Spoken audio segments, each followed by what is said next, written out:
আসসালামু আলাইকুম, কৃষি গবেষণাগার ইউটিউব চ্যানেলে আপনাদের স্বাগতম। তো আজকে আমরা গবাদি পশু পালনে ক্যালসিয়ামের গুরুত্ব এবং সাপ্লিমেন্ট হিসেবে ক্যালসিয়ামের প্রয়োগ নিয়ম।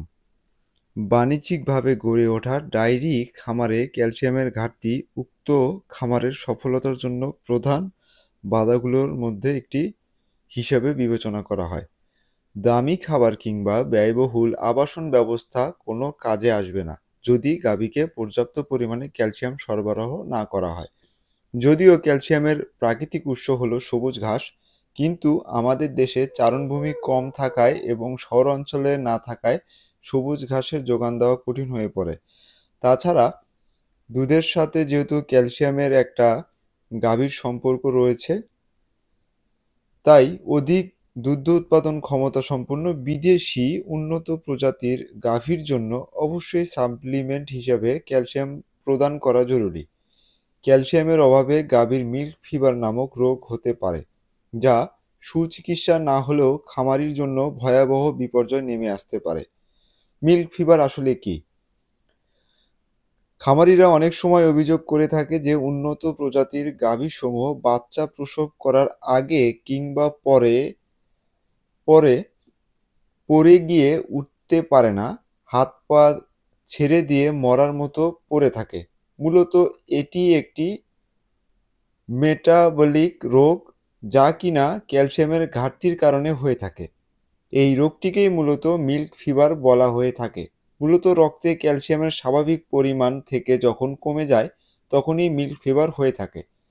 রক্তে ক্যালসিয়ামের আদর্শ মাত্রা 100 সিসি, রক্তে 9 মিলিগ্রামের চাইতে বেশি থাকে ক্যালসিয়াম। কিন্তু কিছু কিছু বিশেষ পরিস্থিতিতে যখন এই 9 মিলির মাত্রায় যখন 3 কিংবা 4 মিলিগ্রামের কাছাকাছি নেমে আসে, তখনই মিল্ক ফিভার হয়ে থাকে। ক্যালসিয়াম এবং ফসফরাসের অভাবজনিত রোগ। গাভীর শরীরে ক্যালসিয়ামের অভাব হলে মিল্ক ফিভার বা হাইপোক্যালসেমিয়া রোগ দেখা দেয়। পূর্ণবয়স্ক প্রাণীতে এর অভাবে অস্টিওমেলেসিয়া বা অস্থিকমলতা রোগ দেখা দেয়, অর্থাৎ হাড়ের ভঙ্গুরতা দেখা দেয়। ফসফরাসের অভাবে গবাদি পশুর পিকা রোগ বা ক্ষুধামন্দা রোগ দেখা দেয়। ক্যালসিয়াম এবং ফসফরাসের অভাবে গবাদি পশুর হাড়ের ভঙ্গুরতা দেখা যায় এবং পশু হাঁটতে ও পায়ের ওপরে ভর দিয়ে দাঁড়াতে পারে না। প্রজনন ক্ষমতা কমে যায়, এমনকি প্রজনন ক্ষমতা একেবারে নষ্ট হয়ে যেতে পারে।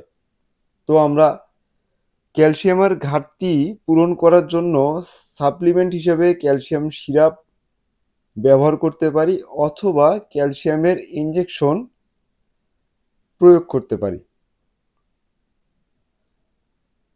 গবাদি পশুর শরীরে ক্যালসিয়াম এবং ফসফরাস ও ভিটামিন ডি এর একটি নির্দিষ্ট ব্যালেন্স থাকা প্রয়োজন।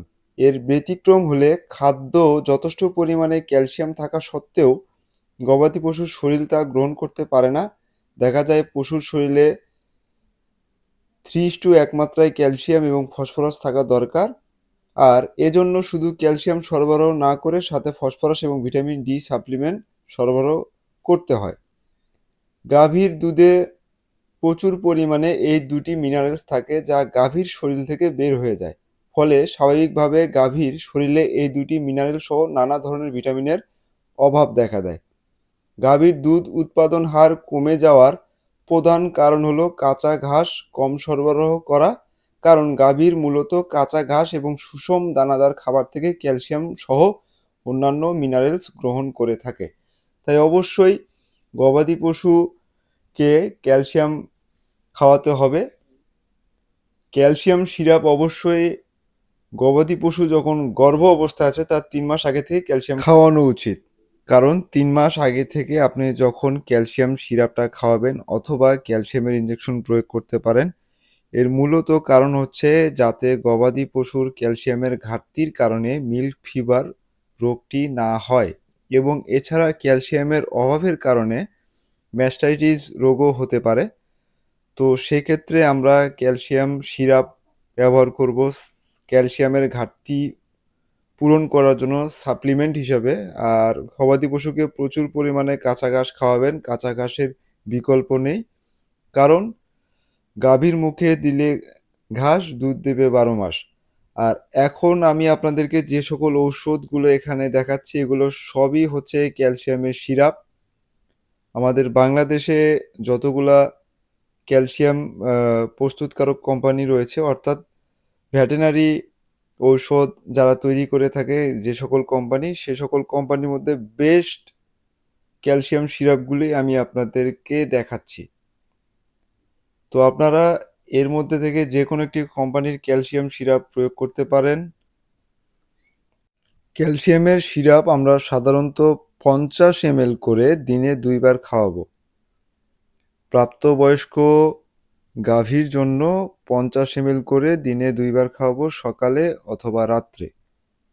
সকালে এবং রাত্রে 50 ml করে আমরা এই ক্যালসিয়াম সিরাপ গরু মহিষকে খাওয়াবো।